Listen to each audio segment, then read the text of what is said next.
Audio Jungle.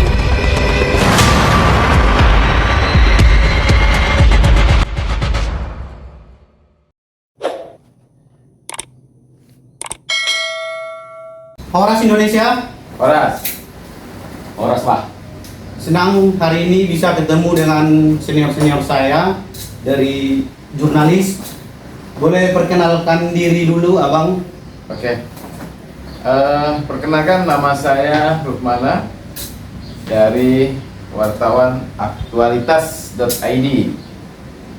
Terima kasih juga sudah diundang ke sangat bagus ini. Abang? Saya perkenalkan, nama saya Wiratno dari media metroheadline.net. Ya. Hari ini kita akan bincang-bincang tentang Al Zaitun. Kebetulan hari ini ada demo. Saya akan nanya Bang Rukmana nih. Bagaimana pandangan Abang sebagai jurnalis terkait demo yang dilakukan oleh pemuda Bulan Bintang? Baik, terima kasih untuk pertanyaannya. Menurut saya, dilihat dari kacamata sebagai jurnalis, tentunya ini sesuatu yang positif ya. Mengapa positif? Karena sebuah informasi itu harus berimbang.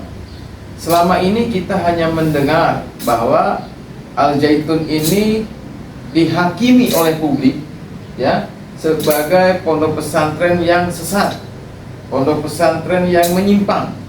Dengan adanya demo yang dilakukan oleh sayap partai besutan daripada Pak Yusril Iza Mahendra atau PBB ini merupakan sebuah keseimbangan informasi publik, di mana para pemuda ini telah menganggap bahwa MUI ini telah melakukan atau telah melampaui yang namanya kewenangannya sebagai organisasi kemasyarakatan, atau dengan istilah akademisnya yaitu abuse of power. Itu pandangan dari saya. Kalau Abang Wiratno? Iya, kalau pandangan saya tadi sudah dijelaskan oleh Bang Rukmana bahwa dari sudut pandang media memang hal-hal seperti ini harus dikomunikasikan ke masyarakat luas, sehingga masyarakat luas ini mendapatkan informasi yang balance. Karena selama ini masyarakat luas itu hanya mendapatkan informasi dari beberapa media mainstream, yang oleh media mainstream pun itu sudah digoreng gitu, baik media mainstream maupun media online gitu. Jadi masyarakat hanya mendapati satu pemberitaan bahwa Al Zaitun ini yang sesat lah, yang teroris lah, kan begitu kan? Yang terjadi pelecehan-pelecehan lah di situ. Nah, ini jadi tidak berimbang gitu pemberitaan di masyarakat itu. Makanya dengan adanya demo hari ini oleh saya partai PBB, yaitu Pemuda Bulan Bintang, akhirnya masyarakat mendapati suatu pemberitaan yang berimbang gitu. Karena selama ini MUI yang dianggap sebagai suatu institusi, sebagai satu lembaga, di mana institusi itu sebagai tempat bertanya masyarakat, terutama umat Islam. Kemudian MUI sendiri kemudian menyatakan yang kalau dalam pemberitaan dan dalam statement Pak Panji Gumilang, MUI sendiri belum pernah tabayun, belum pernah menginjakkan kakinya di Al Zaitun, tapi sudah memberikan sebuah pernyataan pemberitaan yang sangat merugikan Al Zaitun itu sendiri. Jadi dengan adanya demo seperti ini, di situ dari PBB, Pemuda Bulan Bintang kemudian memberikan statement untuk MUI untuk tidak abuse of power tadi, tidak melampaui batas kewenangannya, karena MUI juga statusnya adalah ormas, organisasi masyarakat gitu. Jadi kritik itu tidak hanya diberikan kepada Al Zaitun saja. Betul. Jadi kritik itu kan kepada siapa saja. Artinya termasuk Majelis Ulama Indonesia sendiri Betul. harus dengan secara legowo menerima kritik dari masyarakat. Betul. Jadi bukan berarti MUI sebagai organisasi majelis ulama kemudian tidak mau dikritik, kan seperti itu. Nah, ini dengan diterimanya tadi perwakilan dari para pendemo ini sudah menunjukkan juga bahwa MUI dalam hal ini sudah sangat baik karena sudah mau menerima aspirasi dari pemuda Indonesia. Ini kita perlu apresiasi juga MUI dalam hal ini. Betul. Seperti itu. Dan di beberapa podcast juga sebetulnya yang tidak sepaham dengan jalan pemikiran MUI itu banyak, Pak. Banyak sekali. Para akademisi itu juga banyak yang tidak sepaham dengan jalan pikiran oleh MUI. Makanya ini menjadi sebuah koreksi juga untuk MUI bahwa apa-apa yang distatementkan, apa-apa yang difatwakan ini kemudian menjadi koreksi umum di dalam kehidupan bermasyarakat dan bernegara. Terus, Seperti itu. apakah tepat MUI disebut absolute of power? Abuse of power tadi ya.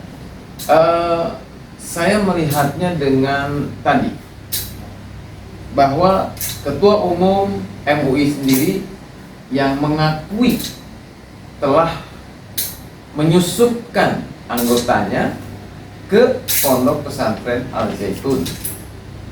Nah, tindakan penyusupan ini kan sebetulnya itulah yang disebut dengan abuse of power tadi.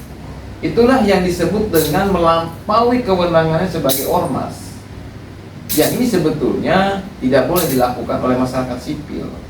Karena penyusupan, penyelidikan itu hanya boleh dilakukan oleh Aparat kepolisian.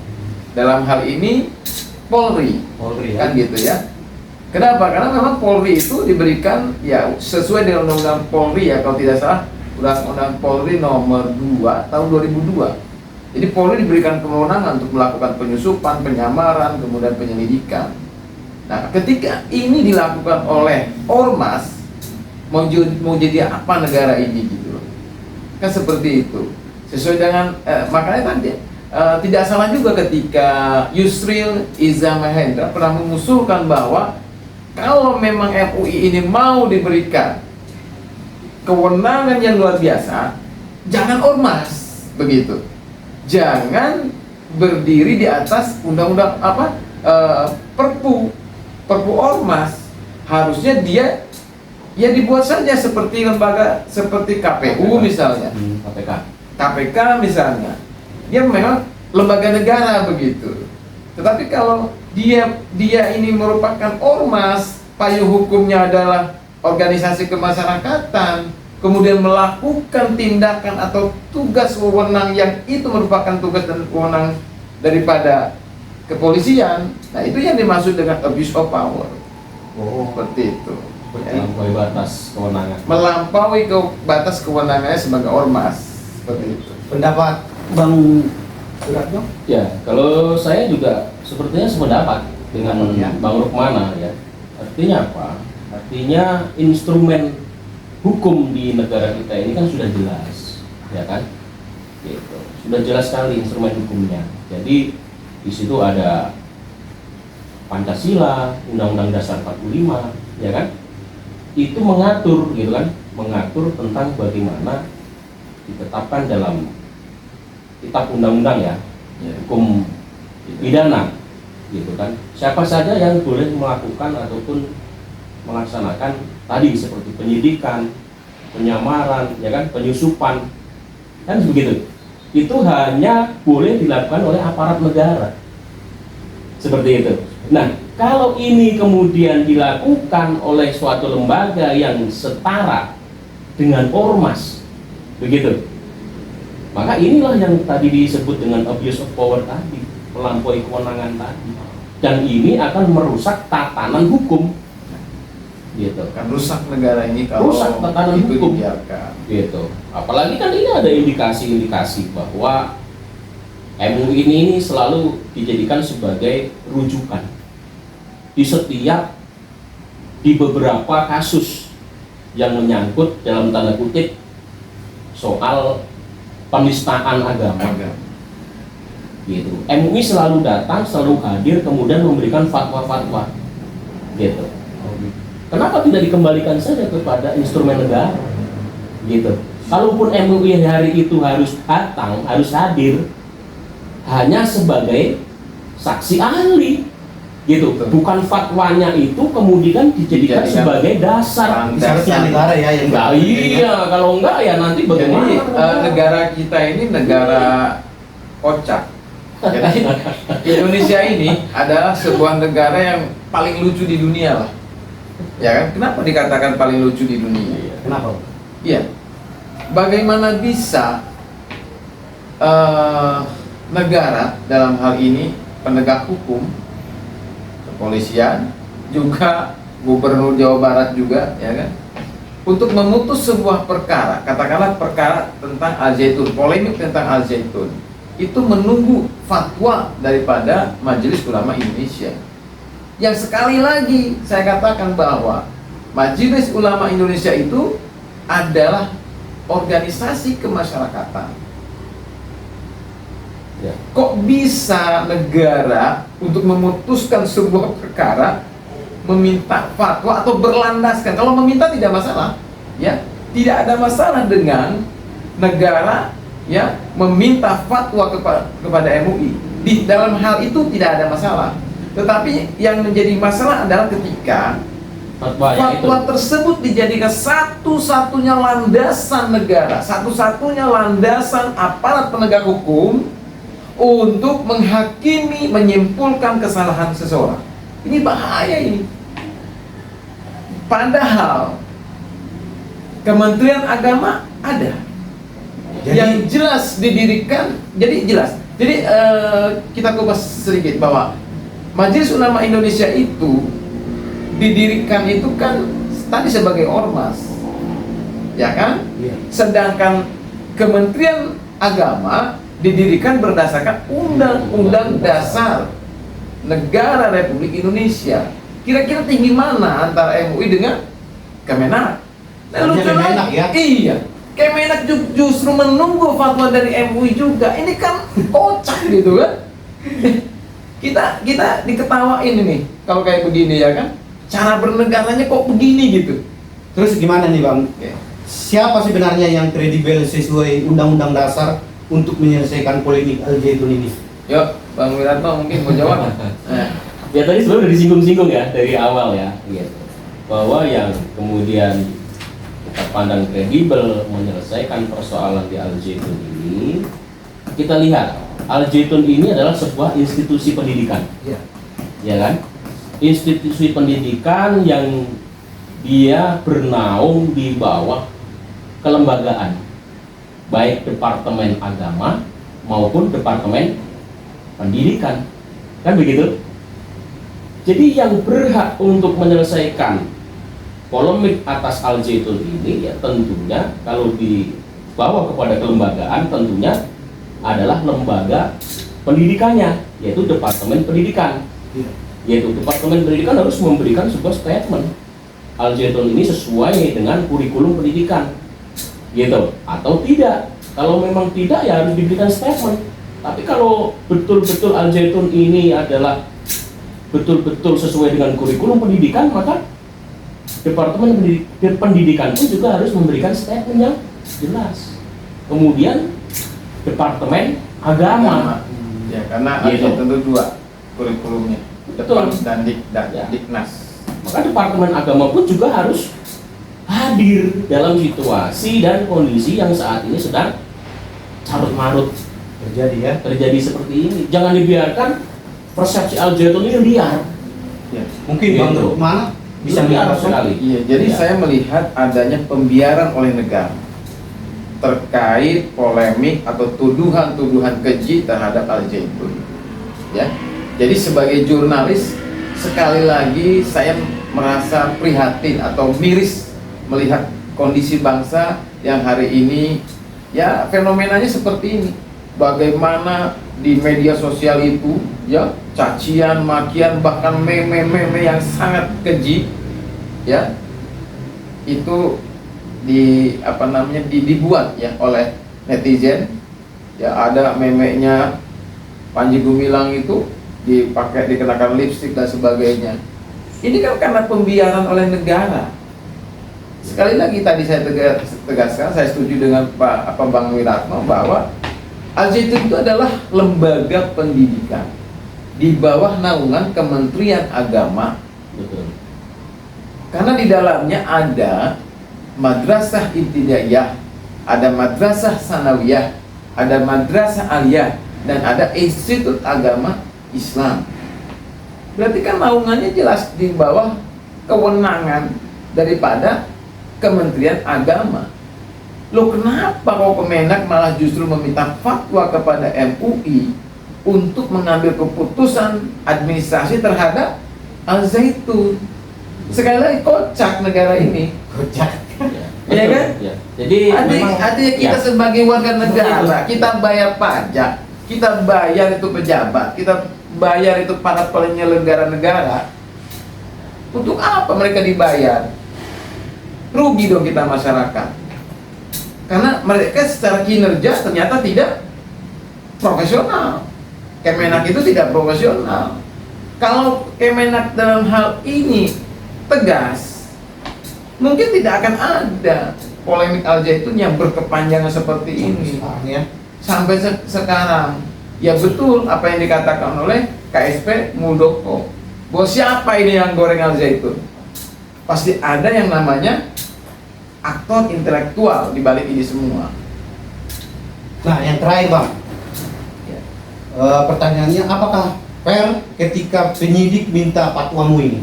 Nah, fatwa MUI lagi nih ya. Mungkin saya lah jawab ya. Jadi kita harus ketawa dulu ya. Kita harus ketawa dulu ini. Kenapa ketawa ya? Jadi gini lah, saya berikan analogi yang sangat mudah, ya kan? Saya berantem sama Bang Wiratno nih, pakpuk gitu kan? Iya. Kemudian kejadian ini dibawalah ke masalah hukum, ya kan? Salah satu ada yang melapor gitu ya, Bang Wiratno atau saya gitu kan. Kemudian penyidik minta pendapat, ya kan? Iya. Untuk menetapkan status hukum kami berdua kepada salah satu dari kami, ke Pak Bang Wiratno atau ke saya. Itu analoginya sangat mudah. Itulah yang terjadi hari ini. tidak fair. Tidak fair ya. berarti. Kenapa tidak fair? Karena polemik itu sebetulnya diawali dengan statement dari Wakil Ketua Umum Majelis Ulama Indonesia yang mengatakan di TV One bahwa ya pandangan kebangsaan Panji Gumilang adalah komunis. Saya melihat tayangan video katanya. Panji, saya komunis, saya komunis. Statement itulah yang menjadi bola panas, ya, bola liar di masyarakat sehingga muncul demo berjilid-jilid termasuk hari ini. Bubar ya. Iya. Berarti kan itu berbahaya. Padahal, ya kan? Statement itu kan tidak benar, sudah diklarifikasi oleh yang bersangkutan. Iya, ada video. Dengan Kick Andy sudah diklarifikasi. Dengan CNN, dengan Liputan 6, bahkan ada juga netizen yang mengupload video full pernyataan daripada Abdul Salam Panji Gumilang, ya, Iya. disandingkan dengan yang sudah dipotong diedit tadi. Ya. Seharusnya sebagai orang cendekiawan minta maaf itu Wakil Ketua Umum MUI kepada Panji Gumilang dan kepada masyarakat. Semoga ditonton video ini ya. Iya. Mohon maaf bahwa saya sudah keliru. Betul. Selesai itu barang. Nggak ada demo. Karena sudah diklarifikasi. Seharusnya ya. Mari kita hadapi masalah ini dengan kepala dingin. Karena begitu. Ini malah sampai sekarang saya belum dengar permintaan maaf daripada Wakil Majelis Ulama Indonesia yang salah dalam menerima informasi terkait video tadi. Sudah ada yang dengar? Belum ada kan? Ya. Udah pernah dengar Belum ada. permintaan maaf? Belum ada. Mungkin dari Bang Wiratno, Oke. ada tambahan. Ya, kalau dilihat dari polemik yang terus berkembang, kemudian sampai menjadi sebuah bola panas yang bergulir di masyarakat, kalaupun MUI dalam tanda kutip mempunyai suatu cuplikan-cuplikan video, ya kan, yang dalam hal ini distatementkan oleh Pak Panji, ya kan. Namun dalam hal ini kembali tadi bahwa statement yang disampaikan MUI ini kan persoalan masalah fikih sebetulnya. Kalau saya menganalisa itu adalah persoalan masalah fikih. Adanya soft yang di situ ada perempuan, di situ ada umat Kristiani, kemudian juga ada satu yang sangat populer hari ini, di situ disebutkan pola Rasulullah fil Qur'anil Karim. Ini kan masuk ke dalam ranah fikih, dan ranah fikih itu sebetulnya terbuka untuk kemudian bisa diperdebatkan. Tapi kalau kemudian MUI sudah memberikan sebuah justifikasi bahwa ini adalah paham sesat, wah ini sangat berbahaya. Bahaya ya. Bahaya, karena pikiran itu, pemikiran itu bila diadili maka habis Indonesia ini, tamat. Jadi seseorang Iya. apabila seseorang Habis, tamat. dipidana, dipenjara hanya karena pikirannya, Gagasan Kacau ya. Nah, itu sebetulnya penistaan yang sebenarnya terhadap Malah sang sebaliknya pencipta. Iya, iya betul. berarti penistaan terhadap sang pencipta. Betul. Kita punya pikir, punya akal yang diberikan oleh sang pencipta. Tidak boleh dipakai pikiran kita. Lucu lagi kan? Ya kembali tadi Bang, ya, bahwa ini adalah pikiran, ini adalah gagasan, ya kan? Iya. Sementara MUI sudah memberikan justifikasi, gitu kan? Sudah mengindikasikan Gitu, bahwa ini adalah sesat, menyimpang, begitu. Terus bagaimana nanti kehidupan berbangsa dan bernegara? Sementara bangsa kita ini kan sudah jelas, sangat pluralisme, gitu kan? Maka sebetulnya kita harus betul-betul bisa memahami pokok-pokok pikiran apa yang disampaikan oleh Syekh Panji ini, gitu. Dalam kacamata saya sebagai jurnalis, bahwa pokok-pokok pikiran yang disampaikan oleh Syekh Panji ini adalah sebetulnya adalah untuk bagaimana kemajuan Indonesia, gitu. Maka Syekh Panji dalam beberapa kali statement, baik di dalam pidatonya, baik di dalam ceramahnya, selalu menekankan, yaitu tentang pentingnya kembali kepada landasan konstitusi kita, konstitusi negara kita, Pancasila dan Undang-Undang Dasar 45. Jadi di sana jelas, gitu, Pancasila dan Undang-Undang Dasar 45 itu betul diaktualisasikan di Al-Zaitun. Tapi ini lucu, lucu, yang memberikan pengaduan ke polisi justru adalah advokat yang mengatasnamakan advokat Pancasila, pembela Pancasila, gitu. Padahal Bagaimana? Inilah ada sosok yang sangat Pancasilais. Gitu. Pemikiran-pemikiran beliau Ironi. banyak diilhami oleh pemikirannya Bung Karno. Makanya sampai dia mengatakan mazhab Bung Karno, yang artinya ada mengikuti jalan pikirannya Bung Karno. Kan seperti itu.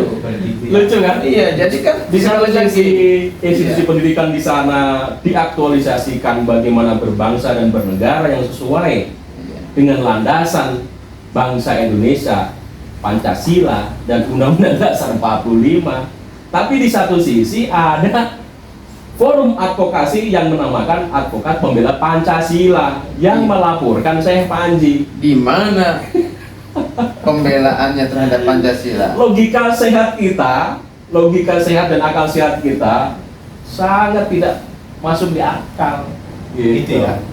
Nah, jadi ini kan yang berpolemik sekali lagi adalah MUI dengan Al-Zaitun. Al-Zaitun. Jadi Syekh Panji. kalau kita mengerucutkan masalah, sebenarnya yang berpolemik itu adalah MUI dengan Al-Zaitun. Al-Zaitun tidak menerima dikatakan pimpinannya sebagai komunis.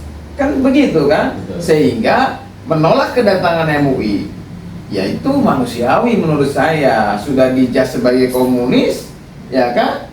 Walaupun walaupun bukan dalam bentuk fatwa, tapi kan sudah viral itu di mana-mana. Yang demo juga teriaknya begitu, Panji Gumilang komunis, tangkap. Bagaimana?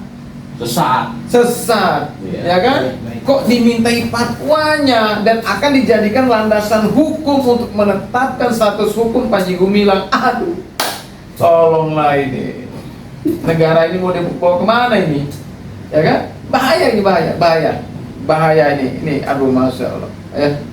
Oke, baik Bang. Ya. Jadi ada pesan nggak nih, pesan terakhir nih buat pemirsa nih dari Bang siapa dulu nih? Bang Bang Ratno dulu. Baik. Apa?